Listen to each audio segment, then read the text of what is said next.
ꯀꯅꯥꯒꯨꯝꯕ ꯃꯤ ꯑꯃ ꯃꯍꯥꯛꯀꯤ ꯅꯨꯄꯤꯒ ꯈꯠꯅꯗꯅ ꯂꯩꯔꯕ ꯅꯠꯇ꯭ꯔꯒꯅ ꯁꯥꯎꯅꯗꯅ ꯂꯩꯔꯕ ꯀꯔꯤꯒꯨꯝꯕ ꯃꯔꯝ ꯑꯃꯗꯒꯤ ꯌꯥꯅꯗ꯭ꯔꯕ ꯑꯣꯏꯔꯕꯗꯤ ꯍꯥꯏꯔꯤꯕ ꯑꯜꯂꯥꯍꯒꯤ ꯃꯃꯤꯡ ꯑꯁꯤ ꯀꯨꯜꯂꯛ ꯈꯛꯇꯪ ꯁꯣꯟꯕ ꯃꯇꯝꯗ ꯃꯈꯣꯏ ꯑꯅꯤꯒꯤ ꯃꯔꯛꯇ ꯂꯩꯔꯝꯕ ꯈꯠꯅꯔꯝꯕꯁꯤꯡ ꯑꯃꯁꯨꯡ ꯃꯈꯣꯏ ꯑꯅꯤꯒꯤ ꯋꯥꯈꯜ ꯃꯥꯟꯅꯗꯕ ꯑꯃꯁꯨꯡ ꯃꯈꯣꯏ ꯑꯅꯤꯒꯤ ꯃꯔꯛꯇ ꯂꯩꯔꯝꯕ ꯆꯌꯦꯠꯅꯕ ꯈꯨꯗꯤꯡꯃꯛ ꯑꯗꯣ ꯂꯣꯏꯅꯃꯛ ꯃꯥꯡꯈ꯭ꯔꯒꯅꯤ ꯑꯃꯁꯨꯡ ꯃꯈꯣꯏ ꯑꯅꯤꯒꯤ ꯃꯔꯛꯇ ꯑꯗꯨꯛꯀꯤ ꯃꯇꯤꯛ ꯅꯨꯡꯁꯤꯅꯕ ꯄꯣꯛꯂꯛꯀꯅꯦꯕ꯫ ꯕꯤꯁꯃꯤꯜꯂꯥꯍꯤꯔ ꯔꯍꯃꯥꯅꯤꯔ ꯔꯍꯤꯝ ꯑꯜꯂꯥह तबारक व ताआलागी नुंसीरबा मिंगलेनसिंगदा अल्लाहना अदुकी मतिक ताकत पावर थंबीरी हाइबा असि अखोई थाजगदबनी मरमदी अल्लाह ख्वाइमक्तगी हेना चावी अल्लाह दगी हेना चावबा कना अमफौबा कायनात लेते अदु ओइरबदी हाइरिबा अल्लाह दुगी ममिंगसिंग असिदा अल्लाहना थंबीरीबा पावर सिंग अमसुंग कानबसिंग असि मसिगिसिसु अखोई थाजफम थोई दोस्तो। तो ngasi अखोई अल्लाह की ममिंग तेला तेलबा ममिंग सिंगनी मसिगी कानबा खरा खंगसी मसिदा अखोइना खंगदौरिबा असि यामना मरु ओइबा दुनियागी ओइना ख्वाइदगी हेना जरूरत ओइरिबा पोट असि करिनो हाइबा मतमदा पैसानी। पैसा लैबा तारबदी मिपुम खुदिंगमक लोइनमक किसी न किसी तरह हर अवाबा खुदिंगमक्तगी अल्लाहना परेशानी खुदिंगमक्तगी दूर ओइहल्लेबा। अदुना दुनिया की ओइना असबाब की तहत्ता पैसा नोंसा लैबा अमसुंग अखोइदा अवा अना लैतबा हाइबा असि मसिदगी हेना चावबा करिगुंबा न्यामत अतै अमफोबा लैतबगुंबनेबा लैतौबतबु जरूरत ओइरिबा पोसिदी पैसा असिनेबा अदुगी पैसागी अवाटपा लैतनिंगाइगी अमसुंग अखोइगी इमुंग मनुंगी जो भी जरूरत सिंगी मतंग दंगसी अखोइना खंगदौरिबा अल्लाह की ममिंग असिदा मदुगी कानबसिंग अमल तौबगी तरीका अखोइ खंगजनसी इंशाअल्लाह मसिदगी अखोइ कानबा फंगनी। अनीसुबा वफम अमना अखोइना थागतजरकलिबा अल्लाह की ममिंग सिंग असिदा कनागुंबना मकोकता अमा अनि तारगा अदुम तोखरे अदुगा ममई तारकपदसु मदुगी कानबा मयाम अमा याउरिबा अदु मकोककी अमखक तारम्मे मती अम तारम्मे मतम खजिक्तंग काइथोअगा मसिगी कानबसिंग असि लोइना ताबा तारगदी मदुगी अहानबा ममिंगदा अनीसुबदा नत्रगा अहुमसुबदा अइगी जरूरत ओइबा यामना तेनबा यामना लाइबा अमल मयाम अमा याउरिबा तौबतबा अखोइना मकोककी मती अम तारम्मे अदुगा असैना तोखरे अदुगा कमेंट हंगे एमिसाब अदुगी दुआ लैब्रा हैना बल्कि अखोइना ममांगदा थागतखिबदा याउख्रबा अल्लाह की ममिंग सिंगदा अमल तौबदा कानगदबा अदुगुंबा अमल सिंग कमेंट मयाम अमा हंगकपा यावेबा अदुना अखोइ ताबा मतमदा मिनट 10 खक्तंगनी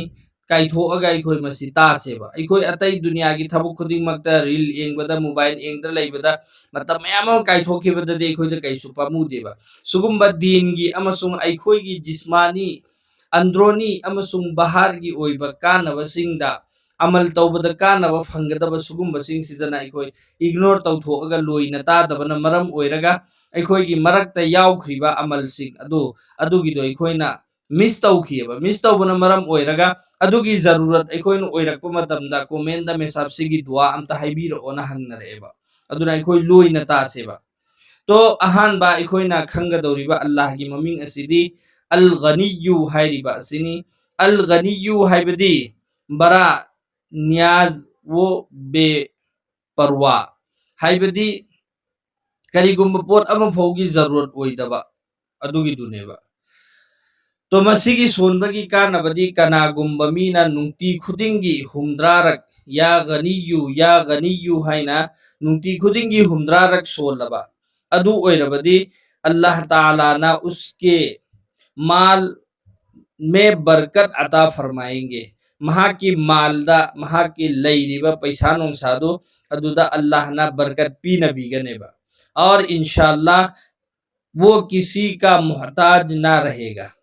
अल्लाह ना बरकत पी नबीरनी अमसुंग हाइरिबा सोलिबा मी अदो कनागुंबा मी अमा फौबगी मोहताज ओइरोय हाइबदी मिंगोंदा हाइजबगी दरकार अमा फौबा अल्लाह ना ओइहल्लोयबा। जो शख्स किसी जाहिरी या बातिनी मर्ज कनागुंबा मी अमा मपान थोंगी नत्रगा मनुंगी अनाबना पुंदुना थमलबा हाइबदी अनाबा ओइदन लेरबा अदुगुम्बा मीदुना वो अपने तमाम आजा और जिस्म पर या गनीयु पर कर दम क्या करे हाइबदी महाकी हक्चांगदा या गनीयु हाइरिबा अल्लाह की ममिंग असी सोलगा काम थबा मतमदा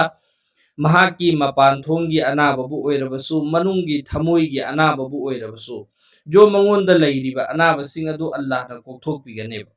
सिदा अखोइना खंगख्रिबसि कानबा अनीनी अहानबना कनागुम्बा मीना नुंगती खुदिंगी हुमद्रारक अल्लाह की ममिंग असे सोलबा या गनीयु हाइना नुंगती खुदिंगी हुमद्रारक सोलबदी सोलिबा मी अदुगी मालदा अल्लाह ना बरकत पीनबीगनी अमसुंग महाक असी कनागुम्बा मी अमा फोबदा हाइजबगी दरकार ओइहल्लोयबा तो मसी अखोई दमक ख्वाई जरूरत ओइबा पोटनेबा ngasi दुनियादा चेनरिबा वानरिबा मयामसे मसिगिसी पैसा नुंसा लेतबदगिनेबा पैसा तानबा चेनरिसी अदुगा अनी सुबा ख्वाई जरूरत अबना आइगी पैसा सिदा बरकत लेबसी सी ख्वाई जरूरत नेबा आइगी पैसा सिदा बरकत लेतबना मरम ओइरगा अइना लुपा लिसिंग यांखै पुजलखि लुपा लाख अम पुजलखि थाम फादि लोइजनखि कराइ जखरि ओइ खंगौद्रे कनागुम्बना लिसिंग तरा खक पुरई अदुदुगा थाम इलाई लाइना सिजिनरी लिसिंग यांखै पुरकपा मीदो अदु था लिसिंग तरा पुरकपा मीदु दे पैसा पूरिएबा सी अखोइगी समाज त लोइन थोकनरिबा ngang अखोइना थेंगनरमगने सिगी खेतनबसी पैसा यामबा यामदबदा नत्तेबा अल्लाह न पिरइबा खरदुदा करिगुम्बा बरकत लेबा तारगदी हाइरिबा पैसादुना आइगी हर जरूरत खुदिंग अल्लाह न पूरा ओइहनखिगनेबा खजिक खक्ता ओइरबसु अदुगा कनागुम्बा मीमगी ममांगदा खुत्तिंगबगी मथौ ताहल्लोयबा तो यामना लाइबा अमलनी या गनीयु एना नोंगबदा हुमद्रार खक सोनबा किसी भी टाइम दा किसी नमाजम की मतुंग सोनगेरा नत्रगन अयुक्तर नोंथिंदर एनी भी टाइम मदा नोंगमदा हुमद्रार खक्तंग थमोइ सेंगना या गनीयु एना सोनखिब तारगदी इंशाअल्लाह हाइबा मीदुगी पैसा दसु बरकत एहलनी मिंगोंदसु हाइजबगी दरकार ओइहल्लरोयबा अदुगा कनागुम्बा मीमा जाहिरी या बातिनी मर्ज या बला में गिरफ्तार हो हाइरिबा सिगी अर्थदि कनागुम्बा मीमा मपानथोंगी अवाबदा हाइबदी महाक्सी अना अयेक लेइरेबा मंगोंदा मखोंग दोइरो मखुत दोइरो करिगुम्बा एनी भी प्रॉब्लम अनाबा म लेइरेबा नत्रगना बातिनी मर्ज हाइबदी थमोइगी अनाबा लेइरेबा नत्रगना करिगुम्बा अवाबा अमदा महाक्सी तादुना लेइरेबा अदु ओइरबदी हाइरिबा अल्लाह की ममिंग असी मसिगिसी या गनीयु हाइरिबा असी एखोइने सोलगा हक्चांग पुमनमक्ता काम थबा मतमदा जो अइंगोंदा लेइरिबा अनाबा लेइरंबो ओइरे अनाबदु को अनि अदुगा करिगुम्बा अवाबा अमदा तादना लेइरंबो ओइरे अवाबदु अल्लाह ना कोखन बिखरगनेबा तो दोस्तों यामना तेनबा यामना लाइबा अदुगा मसिगी कानबना अदुकी मतिक यामना कानबनेबा तो अनि सुबा असिना अल मुगनी हाइरिबा अल्लाह की ममिंग असिनी अल मुगनी हाइबगी अर्थदी बेनियाज गनी बना देने वाला हाइबदी बेनियाज हैदी करिगुम्बा कनागुम्बा पोट अम फौबगी दरकार ओइदबा अदुगा गनी बना देने वाला हाइबसिना पैसा पाइबा अमसुंग करिगुम्बा पोट अम फौगी जरूरत ओइहंदबदु अदुगी दुबु सेंबिरिबा मपुदो अदुदुनेबा अब सिगी कानबदी कनागुम्बा मीना जो शख्स कनागुम्बा मीना अहानबदा दरु शरीफ 13 सोले अदुदुगा अरोइबदसु दरु शरीफ 13 सोनगदौरिमेबा अदुदुगा सिगिसी अल मुगनी हाइरिबा अल्लाह की ममिंग असी मसिगिसिना लिसिंग 13 हाइबदी लिसिंग 13 ओंली 13 सिगी मसिंगसी सिगिसी सोलबा नुंती खुदिंगी वजीफा दौना दुम सोलबा अदु ओइबा तारगदी अल्लाह ताला उसको जाहिरी व बातिनी गिना अता फरमाएंगे मपान थोंगदसु मनुंगदसु यामना गिना ओइबा हाइबदी यामना पैसा नुंसा पाइबा करोड़पति ओइहल्लकनेबा अल्लाह ना करोड़पति ओइहल्लकनेबा गिना अता फरमाएंगे हाइबदी करोड़पति ओइहल्लकनेबा मपान थोंगदसु अदुगा मनुंगी ओइनसु थमोइगिसु लोइनमक्ता हर पोट खुदिंगमक्ता महागोंदा अवाटपा अमता लेहल्लोयबा कनागुम्बना हाइरिबा अल्लाह की ममिंग अल मुगनी हाइरिबा असि लिसिंग त्रामा थोइरक नुंगती खुदिंग की सोनबा अदुसी सोनबा हौद्रिङाइदा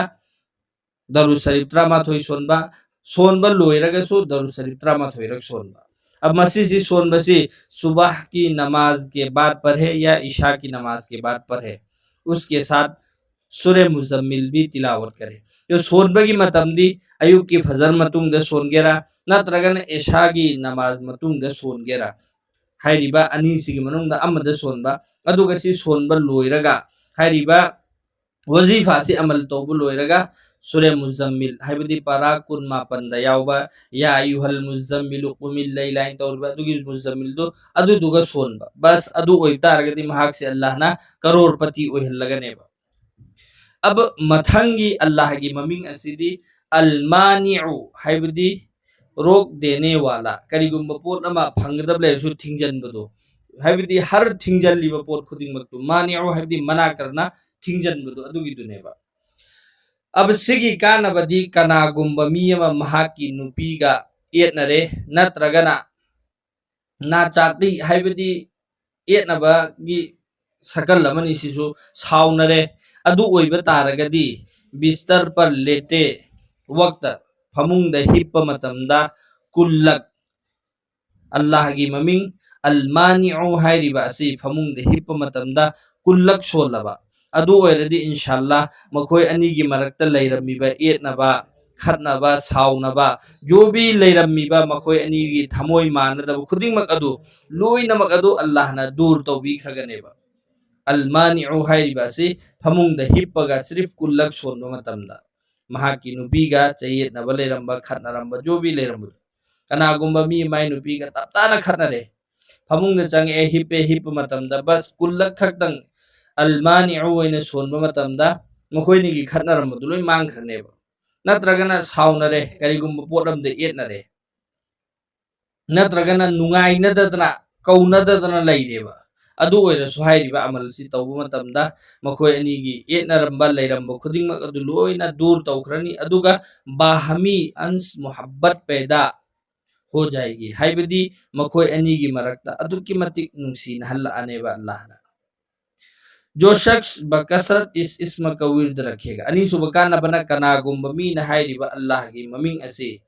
अल मानिउ हाइरिबा असी यामना तोयना सोनबा तारबदी इंशाअल्लाह हर शर से महफूज रहेगा। महाक ओंदा लाकपा याबा बला मुसीबत खुदिंगमक्तगी अल्लाह ना महाकपु सेनबीगनेबा अदुगा अमना करिगुम्बा खास जायज मकसद अमगी करिगुम्बा मकसद अमदगी आइगी अपाम अमा लैरेबा तौबतबो आइगी अपाम्बा आइना तौनिंगिबा पोततो आइगी मकसद अदुगिदु जायज ओइबा ताई अदुगी जायज मकसद अमगी दमक्ता करिगुम्बा हाइरिबा अल्लाह की ममिंग अल मानिउ असि तोयना सोनबा तारगदी इंशाअल्लाह महाकी जो जायज ओइबा मकसद तो महाकना पामलिबा पोत अदु अल्लाह ना महाक ओंदा फंगहनबिगनेबा सुक्सुई सोइदना। तो दोस्तों सिनिंग असी अखोयना खंगरिबा अल्लाह की ममिंग सिंग असिगी कानबा मतुंगदसु इंशाअल्लाह अल्लाह की ममिंग सिंगी कानबा अखोय थगचरके अदु ताबा मतमदा लोइना तारगा अमसुंग मसिगी कानबदु अखोय खंगजनसेबा अमल तौदबा तारगसु खंगजनसेबा जब आइगी जरूरत ओइरकपा कांदा अखोय हल्ला चंगा वीडियो दु येंगगा अदुदा अमल तौबा यागनेबा अदुगी वखल थमिनसी इंशाअल्लाह।